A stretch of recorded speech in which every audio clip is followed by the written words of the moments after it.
आप सुन रहे हैं मुंशी प्रेमचंद की लिखी कहानी गुल्ली डंडा। हमारी आगे की कहानियों बूढ़ी काकी, शतरंज के खिलाड़ी, देवी चौधुरानी और निर्मला के लिए हमारे चैनल को सब्सक्राइब करें। हमारे अंग्रेजीदा दोस्त माने या ना माने, मैं तो यही कहूँगा कि गुल्ली डंडा सब खेलों का राजा है। अब भी कभी लड़कों को गुल्ली डंडा खेलते देखता हूँ तो जी लोटपोट हो जाता है कि इनके साथ जाकर खेलने लगूं। ना लॉन की ज़रूरत, ना कोर्ट की, ना नेट की, ना थापी की। मज़े से किसी पेड़ से एक टहनी काट ली, गुल्ली बना ली और दो आदमी भी आ गए तो खेल शुरू हो गया। विलायती खेलों में सबसे बड़ा ऐब है कि उनके सामान महंगे होते हैं। जब तक कम से कम 1 सैकड़ा खर्च ना कीजिए, खिलाड़ियों में शुमार ही नहीं हो सकता। यह गुल्ली डंडा है कि बिना हर फिटकरी के चोखा रंग देता है। पर हम अंग्रेजी चीज़ों के पीछे ऐसे दीवाने हो रहे हैं कि अपनी सभी चीज़ों से अरुचि हो गई है। हमारे स्कूलों में हर एक लड़के से 3-4 रुपए सालाना केवल खेलने की फीस ली जाती है। किसी को यह नहीं सूझता कि भारतीय खेल खिलाएं जो बिना दाम कौड़ी के खेले जाते हैं। अंग्रेजी खेल उनके लिए है जिनके पास धन है। गरीब लड़कों के सिर क्यों यह व्यसन मढ़ते हो। ठीक है, गुल्ली डंडा से आँख फूट जाने का भय रहता है, तो क्या क्रिकेट से सिर फूट जाने, तिल्ली टूट जाने और टांग टूट जाने का भय नहीं रहता। अगर हमारे माथे में गुल्ली का दाग आज तक बना हुआ है तो हमारे कई दोस्त ऐसे भी हैं जो थापी को बैसाखी से बदल बैठे। खैर, यह अपनी अपनी रुचि है। मुझे गुल्ली ही सब खेलों से अच्छी लगती है और बचपन की मीठी स्मृतियों में गुल्ली ही सबसे मीठी है। वह प्रातःकाल से घर से निकल जाना, वह पेड़ पर चढ़कर टहनियाँ काटना और गुल्ली डंडे बनाना, वह उत्साह, वह लगन जब खिलाड़ियों के जमघट, वह पदना और पदाना, वह लड़ाई झगड़े, वह सरल स्वभाव जिसमें छूत अछूत, अमीर गरीब का भेद ना रहता था, जिसमें अमीराना घरानों की, चोचलों की, प्रदर्शन की, अभिमान की गुंजाइश ही ना थी। यह वक्त भूलेगा जब घरवाले बिगड़ रहे हैं, पिताजी चौके पर बैठे वेग से रोटियों पर अपना क्रोध उतार रहे हैं, अम्मा की दौड़ केवल द्वार तक है, लेकिन उसकी विचारधारा में मेरा अंधकारमय भविष्य टूटी हुई नौका की तरह डगमगा रहा है और मैं हूँ कि पदाने में मस्त हूँ। ना नहाने की सुधि है, ना खाने की। गुल्ली है तो जरा सी, पर उसमें दुनिया भर की मिठाइयों की मिठास और तमाशों का आनंद भरा हुआ है। मेरे हमजोलियों में एक लड़का है, गया नाम का। मुझसे 2-3 साल बड़ा होगा। दुबला, लंबा, बंदरों की सी लंबी लंबी पतली पतली उंगलियां, बंदरों की सी ही चपलता, वही झल्लाहट। गुल्ली कैसी ही हो, उस पर इस तरह लपकता था जैसे छिपकली कीड़ों पर लपकती है। मालूम नहीं उसके माँ बाप थे या नहीं, कहाँ रहता था, क्या खाता था, पर था हमारे गुल्ली क्लब का चैंपियन। जिसकी तरफ वह आ जाए उसकी जीत निश्चित थी। हम सब उसे दूर से आते देख उसका दौड़कर स्वागत करते थे और उसे अपना गोइयां बना लेते थे। एक दिन हम और गया दो ही खेल रहे थे। वह पदा रहा था, मैं पद रहा था। मगर कुछ विचित्र बात है कि पदाने में हम दिन भर मस्त रह सकते हैं, पदना 1 मिनट का भी अखरता है। मैंने गला छुड़ाने के लिए सब चालें चली जो ऐसे अवसर पर शास्त्रविहित ना होने पर भी क्षम्य है, लेकिन गया अपना दाँव किए बगैर मेरा पिंड न छोड़ता था। मैं घर की ओर भागा, अनुनय विनय का कोई असर न हुआ। गया ने मुझे दौड़कर पकड़ लिया और डंडा तानकर बोला, मेरा दाँव देकर जाओ। पदाया तो बड़े बहादुर बन के पत्नी के बेर क्यों भागते हो? तुम दिन भर पदाओ तो मैं दिन भर पदता रहूं? हाँ, तुम्हें दिन भर पदना पड़ेगा। न खाने जाऊं न पीने जाऊं? हाँ, मेरा दाँव दिए बिना कहीं नहीं जा सकते। मैं तुम्हारा गुलाम हूँ? हाँ, मेरे गुलाम हो। मैं घर जाता हूँ। देखो मेरा क्या कर लेते हो। घर कैसे जाओगे, कोई दिल लगी है? दाँव दिया है, दाँव लेंगे। अच्छा, कल मैंने अमरूद खिलाया था, वह लौटा दो। वह तो पेट में चला गया। निकालो पेट से। तुमने क्यों खाया मेरा अमरूद? अमरूद तुमने दिया, तब मैंने खाया। मैं तुमसे मांगने ना गया था। जब तक मेरा अमरूद ना दोगे मैं दाँव ना दूंगा। मैं समझता था न्याय मेरी ओर है। आखिर मैंने किसी स्वार्थ से ही उसे अमरूद खिलाया होगा। कौन निस्वार्थ किसी के साथ सलूक करता है? भिक्षा तक तो स्वार्थ के लिए ही देते हैं। जब गया ने अमरूद खाया तो फिर उसे मुझसे दाँव लेने का क्या अधिकार? रिश्वत देकर तो लोग खून पचा जाते हैं। यह मेरा अमरूद यूं ही हजम कर जाएगा। अमरूद पैसे के 5 वाले थे, जो गया के बाप को भी नसीब ना होंगे। यह सरासर अन्याय था। गया ने मुझे अपनी ओर खींचते हुए कहा, मेरा दाँव देकर जाओ। अमरूद समरूद मैं नहीं जानता। मुझे न्याय का बल था। वह अन्याय पर डटा हुआ था। मैं हाथ छुड़ाकर भागना चाहता था। वह मुझे जाने ना देता था। मैंने गाली दी, उसने कड़ी गाली दी, और गाली ही नहीं, 2 एक चांटा जमा दिया। मैंने उसे दांत काट लिया। उसने मेरी पीठ पर डंडा जमा दिया और मैं रोने लगा। गया मेरे इस अस्त्र का मुकाबला ना कर सका, भागा। मैंने तुरंत आंसू पोंछ डाले, डंडे की चोट भूल गया और हंसता हुआ घर जा पहुंचा। मैं थानेदार का लड़का एक नीच जाति के लौंडे के हाथों पिट गया। यह मुझे उस समय भी अपमानजनक मालूम हुआ, लेकिन घर में किसी से शिकायत ना की। उन्हीं दिनों पिताजी का वहां से तबादला हो गया। नई दुनिया देखने की खुशी में ऐसा फूला कि अपने हमजोलियों से बिछुड़ जाने का बिल्कुल दुख न हुआ। पिताजी दुखी थे। यह बड़ी आमदनी की जगह थी। अम्मा जी भी दुखी थीं। यहाँ सब चीज़ें सस्ती थीं और मोहल्ले की स्त्रियों से घराव सा हो गया था। लेकिन मैं मारे खुशी के फूला ना समाता था। लड़कों से जीट उड़ा रहा था। वहाँ ऐसे घर थोड़ी ही होते हैं। ऐसे ऐसे ऊंचे घर हैं कि आसमान से बातें करते हैं। वहाँ के अंग्रेजी स्कूल में कोई मास्टर लड़कों को पीटे तो उसे जेल हो जाए। मेरे मित्रों की फैली हुई आंखें और चकित मुद्रा बतला रही थीं कि मैं उनकी निगाह में कितना ऊंचा उठ गया हूँ। बच्चों में मिथ्या को सत्य बना लेने की वह शक्ति है जिसे हम जो सत्य को मिथ्या बना लेते हैं, क्या समझेंगे। उन बेचारों को मुझसे कितनी स्पर्धा हो रही थी, मानो कह रहे थे, तुम भगवान हो भाई, जाओ। हमें तो इस उजाड़ ग्राम में जीना भी है और मरना भी। 20 साल गुजर गए। मैंने इंजीनियरिंग पास की और उसी जिले का दौरा करता हुआ उसी कस्बे में पहुंचा और डाक बंगले में ठहरा। उस स्थान को देखते ही मधुर बाल स्मृतियां हृदय में जाग उठीं कि मैंने छड़ी उठाई और कस्बे की सैर करने निकला।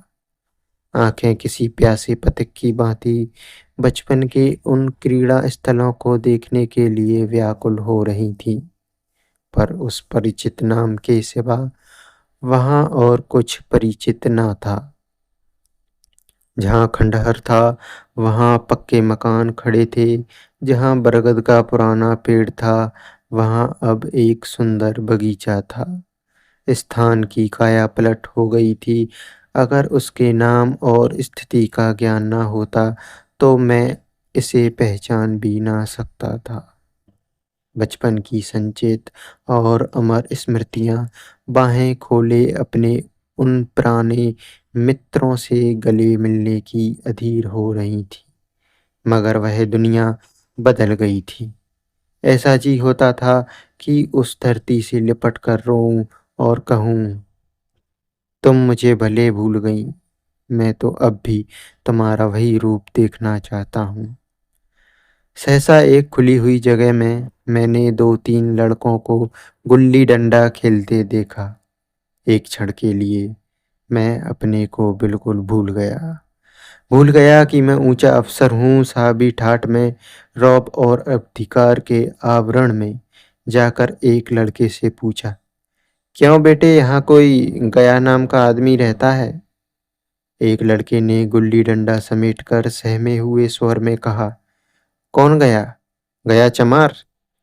मैंने यूं ही कहा, हाँ हाँ वही। गया नाम का कोई आदमी है तो शायद वही हो। हाँ है तो, जरा उसे बुला सकते हो? लड़का दौड़ा हुआ गया और एक क्षण में एक 5 हाथ के काले देव को साथ लिए आता दिखाई दिया। मैं दूर से ही पहचान गया। उसकी ओर लपकना चाहता था कि उसके गले लिपट जाऊं, पर कुछ सोच समझ कर रह गया। बोला, कहो गया, मुझे पहचानते हो? गया ने झुककर सलाम किया। हाँ मालिक, भला पहचानूंगा क्यों नहीं। आप मजे में रहे? बहुत मजे में। तुम अपनी कहो। डिप्टी साहब का साइस हूँ। मतई, मोहन, दुर्गा सब कहाँ हैं? कुछ खबर है? मतई तो मर गया। दुर्गा और मोहन दोनों डाकिये हो गए। और आप? मैं तो जिले का इंजीनियर हूँ। सरकार तो पहले ही बड़े जहीन थे। अब कभी गुल्ली डंडा खेलते हो?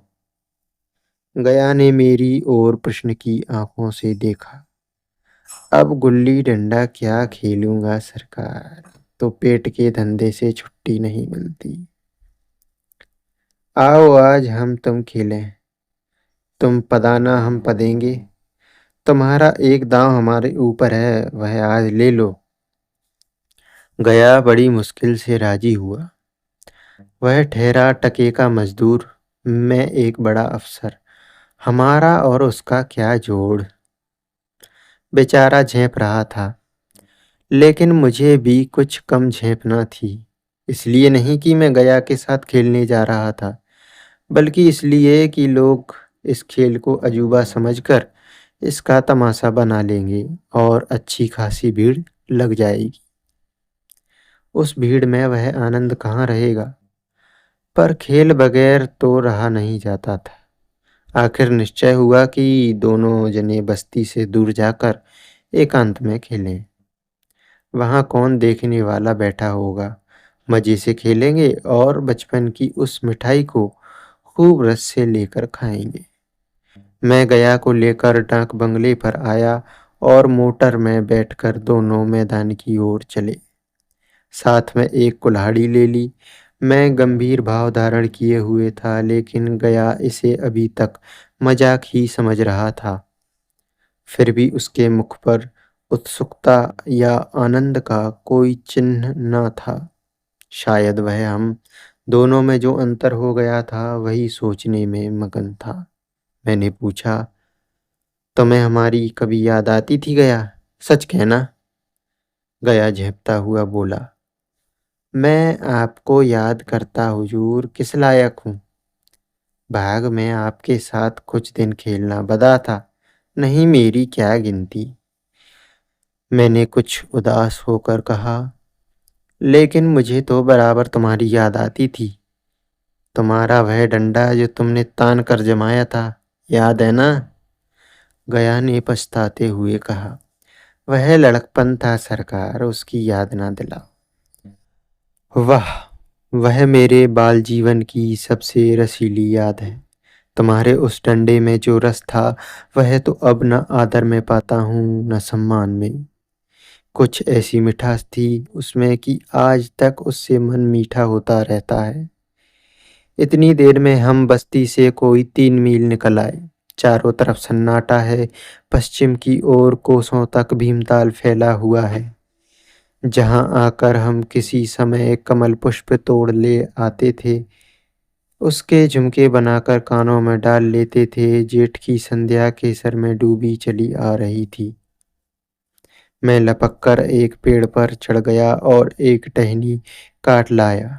चटपट गुल्ली डंडा बन गया। खेल शुरू हो गया। मैंने गुल्ली उछाली। गुल्ली गया के सामने से निकल गई। उसने हाथ लपकाया जैसे मछली पकड़ रहा हो। गुल्ली उसके पीछे जाकर गिरी।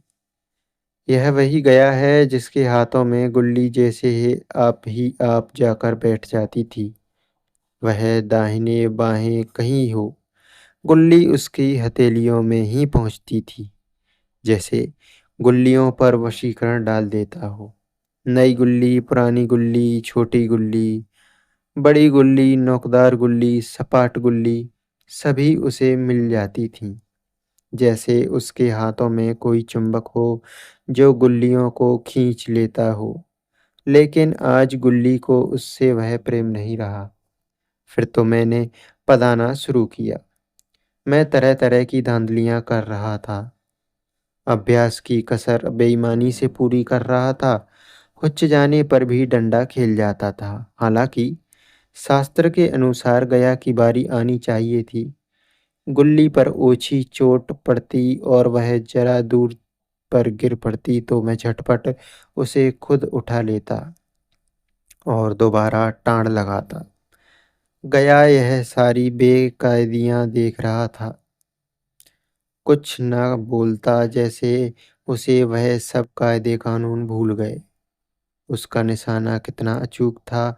गुल्ली उसके हाथ से निकलकर टन से डंडे से आकर लगती थी।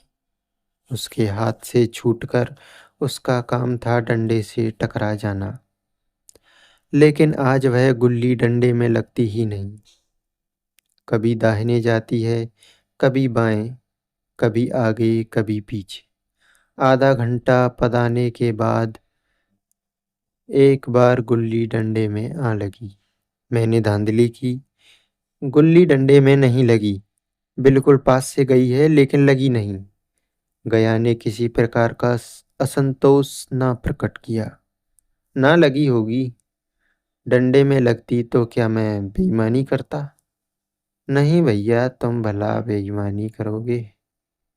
बचपन में मजाल था कि मैं ऐसा घपला करके जीत बचता। यही गया गर्दन पर चढ़ बैठता, लेकिन आज मैं उसे कितनी आसानी से धोखा दिए चला जाता था। गधा है, सारी बातें भूल गया। सहसा गुल्ली फिर डंडे में लगी और इतने जोर से लगी जैसे बंदूक छूटी हो। इस प्रमाण के सामने अब किसी तरह की धांधली करने का साहस मुझे इस वक्त भी ना हो सका। लेकिन क्यों ना एक बार सच को झूठ बताने की चेष्टा करूं। मेरा हरज ही क्या है? मान गया तो वाह वाह, नहीं तो दो चार हाथ पदना ही तो पड़ेगा। अंधेरे का बहाना करके जल्दी से गला छुड़ा लूंगा। फिर कौन दाव देने आता है? गया ने विजय के उल्लास में कहा। लग गई, टन से बोली। मैंने अनजान बनने की चेष्टा करके कहा, तुमने लगते देखा? मैंने तो नहीं देखा। टन से बोली है सरकार। और जो ईंट में लग गई हो? मेरे मुख से यह वाक्य उस समय कैसे निकला, इसका मुझे खुद आश्चर्य है। इस सत्य को छुटलाना वैसे ही था जैसे दिन को रात बताना। हम दोनों ने गुल्ली को डंडे में जोर से लगते देखा था, लेकिन गया ने मेरा कथन स्वीकार कर लिया। हाँ, किसी ईंट में लगी होगी। डंडे में लगती तो इतनी आवाज़ ना आती। मैंने फिर पदाना शुरू कर दिया, लेकिन इतनी प्रत्यक्ष धांधली कर लेने के बाद गया की सरलता पर मुझे दया आने लगी। इसलिए जब तीसरी बार गुल्ली डंडे में लगी तो मैंने बड़ी उदारता से दाँव देना तय कर दिया। गया ने कहा, अब तो अंधेरा हो गया है भैया, कल पर रखो। मैंने सोचा, कल बहुत सा समय होगा, यह न जाने कितनी देर पदावे, इसलिए इसी वक्त मामला साफ कर देना अच्छा होगा। नहीं नहीं, अभी बहुत उजाला है, तुम अपना दाँव ले लो, गुल्ली सूझेगी नहीं, कुछ परवाह नहीं।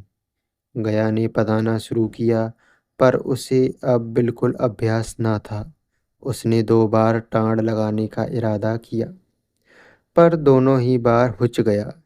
1 मिनट से कम में वह दाँव पूरा कर चुका।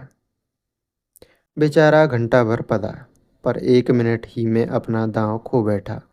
मैंने अपने हृदय की विशालता का परिचय दिया। एक दाँव और खेल लो, तुमने पहले ही हाथ में हुच गए।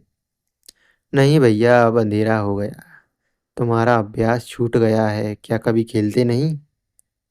खेलने का समय कहाँ मिलता है भैया। हम दोनों मोटर पर जा बैठे और चिराग जलते जलते पड़ाव पर पहुंच गए। गया चलते चलते बोला, कल यहाँ गुल्ली डंडा होगा, सभी पुराने खिलाड़ी खेलेंगे, आप भी आओगे? जब आपको फुर्सत हो तभी खिलाड़ियों को बुलाऊं। मैंने शाम का समय दिया और दूसरे दिन मैच देखने गया। कोई 10-10 आदमियों की मंडली थी। कई मेरे लड़कपन के साथी निकले। अधिकांश युवक थे जिन्हें मैं पहचान ना सका। लेकिन खेल शुरू हुआ। मैं मोटर पर बैठा बैठा तमाशा देखने लगा। आज गया का खेल, उसका वह नैपुण्य देखकर मैं चकित हो गया। टाँड़ लगाता तो गुल्ली आसमान से बातें करती। कल की सी वह झिझक, वह हिचकिचाहट, वह दे बेदिली आज न थी। लड़कपन में जो बात थी, आज उसने प्रौढ़ता प्राप्त कर ली थी। कहीं कल इसने मुझे इस तरह पदाया होता तो मैं जरूर रोने लगता। उसके डंडे की चोट खाकर गुल्ली 200 गज की खबर लाती थी। पदने वालों में एक युवक ने धांधली की। उसने अपने विचार में गुल्ली लोक ली थी। गया का कहना था, गुल्ली जमीन में जाकर उछली थी। इस पर दोनों में ताल ठोंकने की नौबत आई। युवक दब गया। गया का तमतमाता हुआ चेहरा देखकर डर गया। अगर वह दब न जाता तो जरूर मारपीट हो जाती। मैं खेल में न था, पर दूसरों के इस खेल में मुझे वही लड़कपन का आनंद आ रहा था जब हम सब कुछ भूलकर खेल में मस्त हो जाते थे। अब मुझे मालूम हुआ कि कल गया मेरे साथ खेला नहीं, केवल खेलने का बहाना किया। उसने मुझे दया का पात्र समझा। मैंने धांधली की, बेईमानी की, पर उसे जरा भी क्रोध न हुआ, इसलिए कि वह खेल ना रहा था, वह खिला रहा था, मेरा मान रख रहा था। वह मुझे पदाकर मेरा कचूमर नहीं निकालना चाहता था। मैं अफसर हूँ, यह अफसरी मेरे और उसके बीच में दीवार बन गई। अब मैं उसका लिहाज पा सकता हूँ, अदब पा सकता हूँ, साहचर्य नहीं पा सकता। लड़कपन था तब मैं उसका समकक्ष था, अब मैं कोई भेद न था। यह पद पाकर अब मैं केवल उसकी दया के योग्य हूँ। वह मुझे अपना जोड़ नहीं समझता। वह बड़ा हो गया है, मैं छोटा हो गया हूँ। आप सुन रहे थे मुंशी प्रेमचंद की लिखी कहानी गुल्ली डंडा। ऐसी ही कहानियों के लिए हमारे चैनल को सब्सक्राइब करें। हमारी अगली कहानी हो सकती है निर्मला पूस की रात।